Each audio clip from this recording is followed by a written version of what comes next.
Goeiemôre julle almal, dit is Sondag, dit het lekker gereën gisterand, prys die Here. Kan ons nie almal net amen sê op hom nie, en julle wat op die reën wag, die reën is op pad. Wat 'n groot vreugde vanmôre vir my om op hierdie mooi Sondag net dankie te kan sê in die Here. Ek wil dit reg begin en ek wil bid, en dan wil ek ook vra as jy nogmaal saam met my wil hou, dan kan jy wyn of vrugtesap of wat ook al jy wil gebruik, saam met 'n broodjie. Dit gaan nie oor die diete nie, dit gaan oor die hart in my boek, so daarom is dit belangrik dat ons dit net vier en om dankie te sê. So kom ons bid saam. Here, baie dankie vir hierdie dag. Dankie vir 'n reëndag. Here, eendag op 'n reëndag het gekom en die wêreld juig. Here, ons is u kinders, ons juig namens die voeltjies en die visse, en ons juig saam met die grasies en die plante en die bome en alles, Here. Ons wil u loof en u prys, want u is goed. Dankie vir die reën wat nog kan gaan kom, Here. Ons wil u dankie sê vir wie u is, vir wie u vir ons is, Here. U is ons koning, u is ons herder, u is ons leidsman. Here, u is ons pappa. Dankie daarvoor. Seën hierdie diens vanmôre, en ek bid dit asseblief in Jesus se naam. Amen. Nou ja, vanmôre wil ek dadelik begin en net 'n gedagte met jou deel wat hierdie week met my gebeur het. Ek stuur elke dag boodskappe uit en ek weet nie wie dit bereik nie, ek weet nie wie dit aanstuur nie. Ek doen dit op Facebook en dan doen ek dit ook op YouTube. As jy nie Facebook het nie, dit is op YouTube, en dan is dit ook op 'n klomp groepe wat ek op WhatsApp dit elke dag na uitstuur. Ek probeer elke dag, ek kom nie elke dag daarby uit nie, maar meeste van die tyd, soos jy self weet, kom ek daarby uit. Wat is die doel daarvan? Die doel daarvan is dat die Here het duidelik vir my gewys dat ek moet mense bemoedig. Ek moet vir mense bid. Ek moet vir mense hoop gee, want daar is hoop. En dit is wat ek probeer doen. Dis maar my hart. Ek het 'n evangelistiese bediening, so ek kom en dan kry ek 'n woord by die Here, en dan probeer ek dit verduidelik, en ek probeer daardeur jou opbou, en dan ook probeer ek vir jou, dan daarna bid ek vir jou. Dit is maar eintlik hoe eenvoudig dit is. Ok, nou, hierdie week het ek 'n boodskap gekry van iemand wat my geantwoord het op 'n platform, wat eintlik my aangevat het en gesê het, waarmee is ek besig? Dis nou 'n klomp gemors. Hierdie Christendom is alles, ons gebruik die term fake. Dit is nie die waarheid nie. Dis 'n illusie. Dit is geskep deur Konstantinopel 'n klompie jare gelede, waar hulle gesê het, ons moet nou kerke bou en ons moet nou dit doen en dat doen. En hy het 'n hele storie gehad om my eintlik te mismoedig, om my eintlik van spoor af te bring, te ontspoor, soos die ou mense gesê het, né? En ek het dit vir Leonora gewys, en sy het dadelik vir my gesê, moet jou glad nie daarin steur nie. Nou, die rede hoekom ek vandag se boodskap bring, is nie omdat ek my daarin steur nie, maar omdat ek dankbaar is.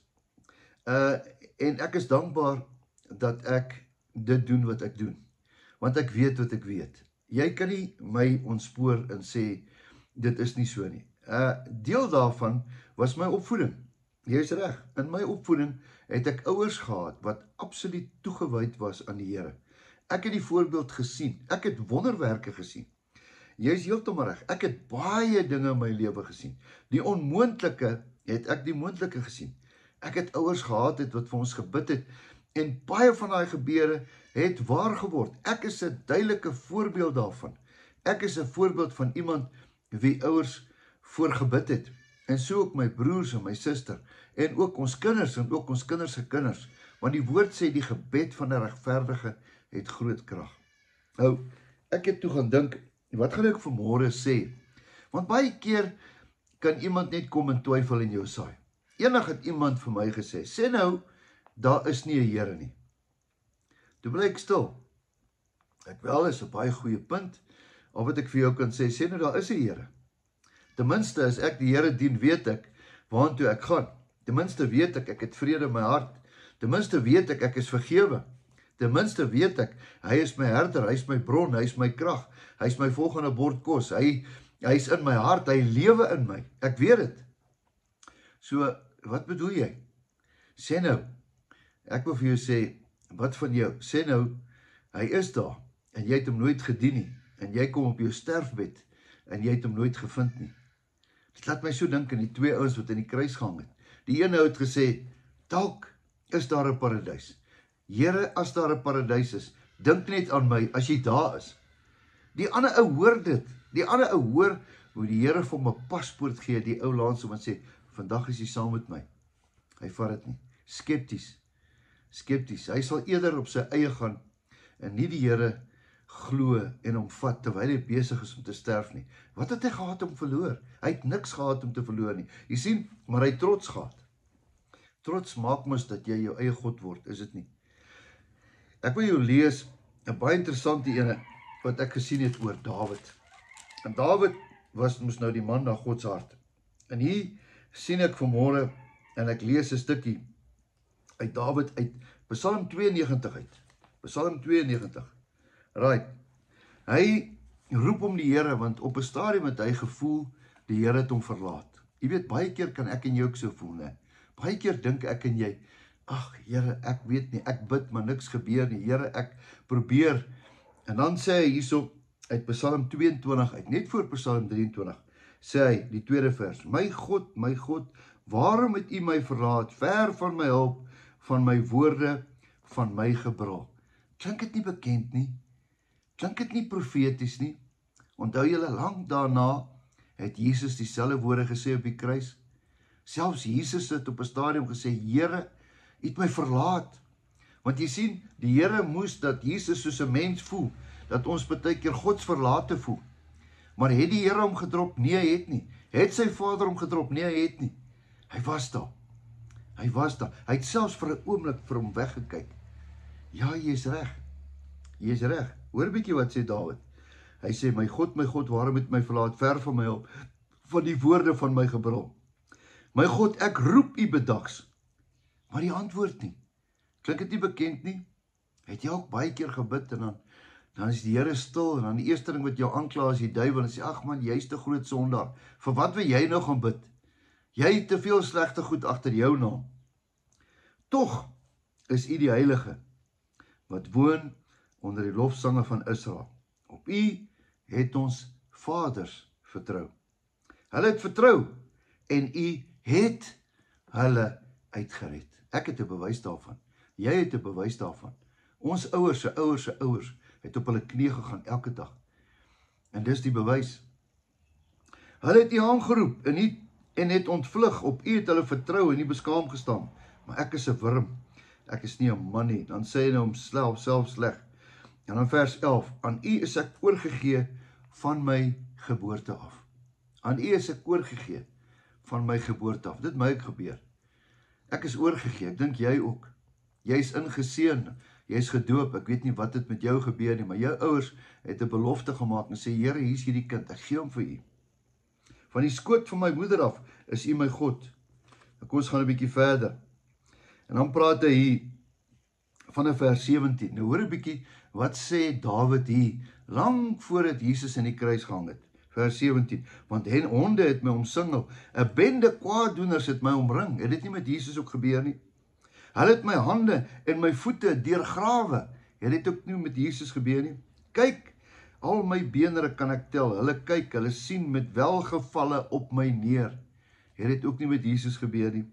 Hulle verdeel my klere onder mekaar en werp die lot oor my gewaad. Haai tog, het dit nie ook met Jesus gebeur nie. Dawid profeteer dit. Maar U, o Here, vers 20, wees nie ver van my af nie, my sterkte, maak tog gou om my te help. Red my siel van die swaard. Nou ja, ek gaan verder lees tot vers 29, gaan ek lees, want die koninkryk behoort aan die Here en hy heers oor die nasies. Al die grootes van die aarde sal eet en aanbid. Almal wat in die stof neerdal, sal voor sy aangesig kniel. En hy wat sy siel nie in die lewe gehou het nie, 'n nageslag sal hom dien. Dit sal vertel word van die Here aan die volgende geslag. Laaste vers 32. En hulle sal aankom en sy geregtigheid verkondig aan die volk wat gebore word, want hy Dis die Here het dit gedoen. Hier lees ons 'n pragtige profetiese gedeelte uit Psalm 22 wat Dawid benoud is. Hy voel absoluut beskaam. Hier staan hy. Hoeveel keer het hy nie gestaan nie? En dan bid hy, en dan kom die Here vir hom deur, en dan kom die Here vir hom deur, en dan kom die Here vir hom deur. Geen wonder, hy was die man na God se hart nie. Want hy het so baie beproewings en versoekings en goeters gehad, en elke keer het die Here by hom uitgekom, en die Here het deurgekom, en die Here het hom vergewe. Kan ek en jy nie gaan leer by Dawid nie? Dat ons net stil staan, en dan sê Dawid die, ja, en almal sal eintlik aan die einde van die lewe voor hom moet buig en erken dat hy die Here is. Ek wil vir jou sê, my vriend, my vriendin, grootste mate van geloof is wanneer dit met jou sleg gaan, en ook as dit met jou baie goed gaan, om nog steeds nederig die Here te loof en te prys. En ook as dit met jou sleg gaan en jy het niks, dan dank jy hom, asof jy baie het. Want glo my, as jy die Here het, is jy skatryk. Jy is ryk. Jy is ryk in sy genade, jy is ryk aan die feit dat jy weet, hy is jou herder. Jy is skatryk. Sjoe, om te glo, is om iets te vat, wat jy nie kan sien nie, maar weet, dit is daar. Die Here is daar. Vanoggend praat ek, en jy luister saam met my, en hy hoor. En vanmôre wil hy vir jou sê, ek is daar. Ek sal daar wees, tot aan alle ewigheid. Ek sal daar wees vir jou kinders se kinders. Ek sal daar wees, ek was daar van die begin af, ek sal daar wees tot aan die einde. Ek is. Dis hoekom, toe Moses vir hom vra, wie is hy? Toe sê hy, ek is. Nou as hy sê, ek is, beteken dit, hy sal nooit weggaan, of doodgaan, of vergaan, of verander nie. Gister, vandag, môre, altyd dieselfde. Wat 'n voorreg het ek en jy, om 'n lewende, wonderlike God te kan aanbid. Hy wat gesterf het, en opgestaan het, en lewe, en sit in die regterhand van die Vader. Hy, wat vir ons kom sterf het, sodat ek en jy kan lewe. En ook vir ons kinders. En ook vir ons kinders se kinders. Wat 'n storie. Ek twyfel nie. Ek weet. Ek weet, dat ek weet, dat ek weet. Vanoggend wil ek hê, jy moet saam met my 'n stukkie brood vat. En Jesus het gesê, breek dit, want dis my liggaam, Dawie wat vir jou gebreek was, sodat jy gesond kan wees, sodat jy kan lewe. Ek wil nie vanmôre vat hierdie ou klein broodjie, as geloof, net sommer as Here, hier's brood, hier's die brood van die lewe. Wie van u eet sal nooit weer honger kry nie. Dis wat hy gesê het. Kom ons vat dit vanmôre tot sy gedagtenis.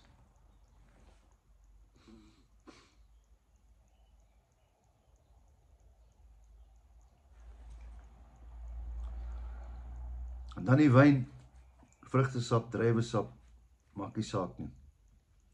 Het gaan oor die symbool. Symboliek is Jesus se bloed. Dankie vir sy bloed. Dankie Jesus vir u bloed, wat ons kom wit was het. Al die sondes wat ons gedoen het, wat ons doen en ook nog gaan doen, op 'n kruishout. Ja, daar was 'n kruishout. Kom ons drink dit tot sy gedagtenis.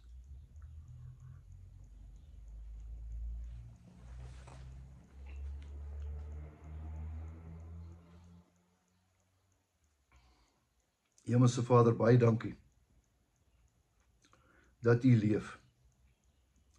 Ja, Here, partykeer dan wonder ons, dan dink ons, u so ver, dan bid ons harder, maar u het 'n belofte gemaak, u sal altyd by ons wees.